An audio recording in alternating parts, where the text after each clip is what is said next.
जो capital D है इसका मतलब है डेक्स्ट्रो रोटेटरी।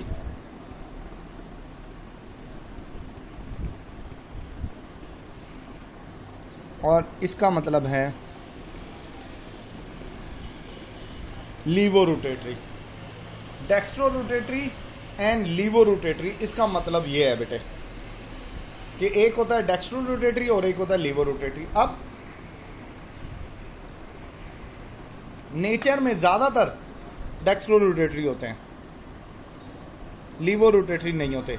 ये फर्क होता है लाइट का इफेक्ट कि आप एक मॉलिक्यूल के ऊपर लाइट मारें, प्लेन पोलराइज लाइट, अगर वो लाइट को जो है बेटा वो क्लॉकवाइज घुमा दे तो it will be a capital D, और अगर लाइट को वो एंटी क्लॉकवाइज घुमा दे तो it will be a levo rotatory.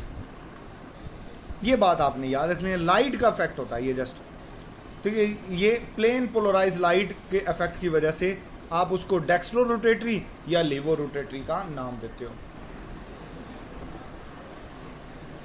मेरा ख्याल है मेरी बात आपको समझ आ गई है। अगली बात की तरफ चलते हैं। अगली जो एग्जांपल है बेटा वो मैंने लिखनी है राइबोस की।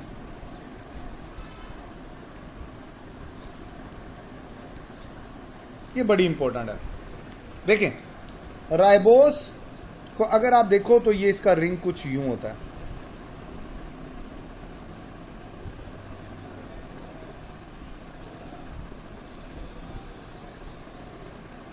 ये इसका रिंग कुछ यूं होता है, ठीक हो गया। अब यहां पर लगाएं बेटा H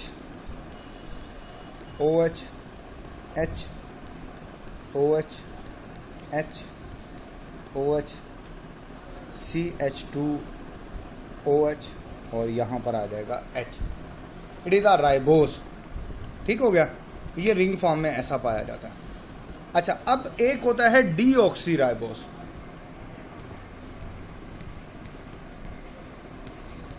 ये बेटा आपने पढ़ा होगा, ये डीएनए के अंदर पाया जाता है। ये किस में पाया जाता है? ये डीएनए में पाया जाता है भाई। अब मसलन राइबोस और डीऑक्सी राइबोस के अंदर क्या फर्क होता है, ये बात मैं आपको स्ट्रक्चर बना के जो है बेटा वो सिखा देता हूं। देखें,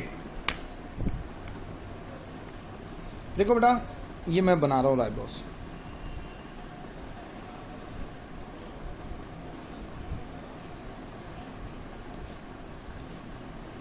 ये आ गया, ठीक हो गया। अच्छा, फिर अब देखें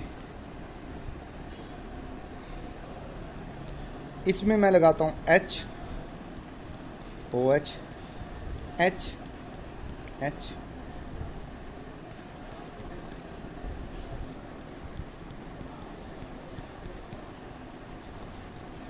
आप देखें ना, अगर आप इसको नंबरिंग देते हैं,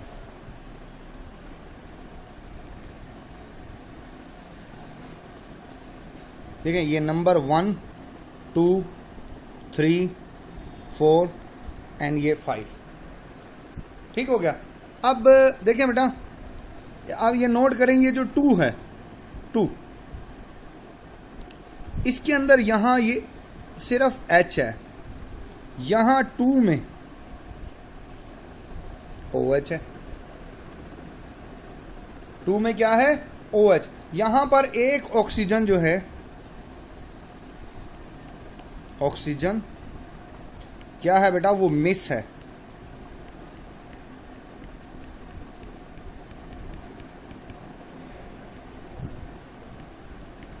कार्बन नंबर 2, ये पोजीशन 2 के ऊपर जो है वो ऑक्सीजन मिस है, इसलिए इसको डीऑक्सी राइबोस कहा जाता है। ये छोटा सा एक टेक्निकल डिफरेंस था, ये बेटा आपको याद रखना है। बात समझ आ गई आपको? चले आगे चलते हैं। नेक्स्ट देखो बेटा, एक और आपको बड़ी इंटरेस्टिंग बात बताता हूं। वो क्या? देखें, आप जब इसको राइबोस को ओपन चेन फॉर्म में लिखते हो या ग्लूकोज को ओपन चेन फॉर्म में लिखते हो तो इसके लिए लफ्ज ग्लूकोज और राइबोस का ही इस्तेमाल करते हो। लेकिन बेटा जब आप इसको रिंग फॉर्म में लिखते हैं जब आप इसको रिंग फॉर्म में लिखते हैं ना तो तब ऐसा नहीं होता। रिंग फॉर्म के अंदर जो है वो आप इसके लिए लफ्ज जो है वो इस्तेमाल करते हो राइबोफ्यूरानोज का।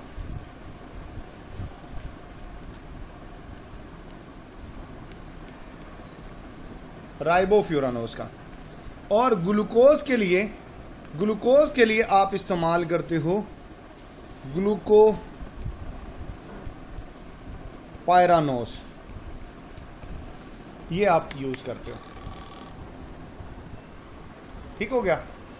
ग्लूकोपायरानोज और जो है बेटा वो राइबोज के लिए राइबोफ्यूरानोज का लफ्ज इस्तेमाल करते हो। ये क्या रीजन है? ये सिर्फ रिंग फॉर्म में इस्तेमाल होते हैं। जब इनका स्ट्रक्चर रिंग फॉर्म में होता है ना तब ही ये यूज हो सकते हैं, वरना ये यूज नहीं होते।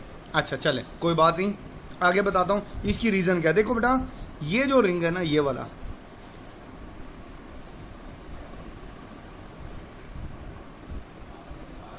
जो रिंग है, ठीक है ना, और ये वाला जो रिंग है, ये वाला जो रिंग है, इस रिंग को कहते हैं फ्यूरॉन रिंग और इस रिंग को कहते हैं पायरॉन रिंग। ग्लूकोज में ये पाया जाता है रिंग, और फ्रक्टोज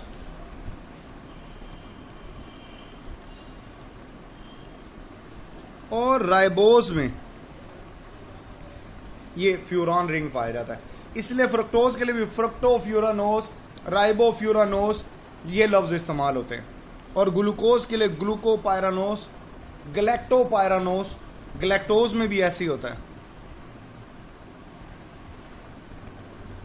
गैलेक्टोपायरानोज, ग्लूकोपायरानोज, ये वर्ड इस्तेमाल होते हैं। तो मेरा ख्याल है कि आपको ये बात रीजन समझ आ गई होगी कि क्यों इनको रिंग फॉर्म में जो है बेटा ये फ्यूरानोज या राइबोनोज या पायरानोज जो है वो इनको कहा जाता है। मेरा ख्याल है मेरी बात ये आपने पिक कर ली है। चले आगे चलते हैं। नेक्स्ट आगे चलते हैं। देखो बेटा आगे की बातें करते हैं। देखें अब ये थोड़ा सा इसका जो है बेटा वो एनाटॉमिकल केमिकल स्ट्रक्चर वाइज जो है ये पार्ट था जो हमने परफॉर्म किया। अब इसके बाद इसकी थोड़ी सी फिजिकल प्रॉपर्टीज भी देख लेते हैं। देखो बेटा ये जितने भी कार्बोहाइड्रेट्स होते हैं, जितने भी कार्बोहाइड्रेट्स हैं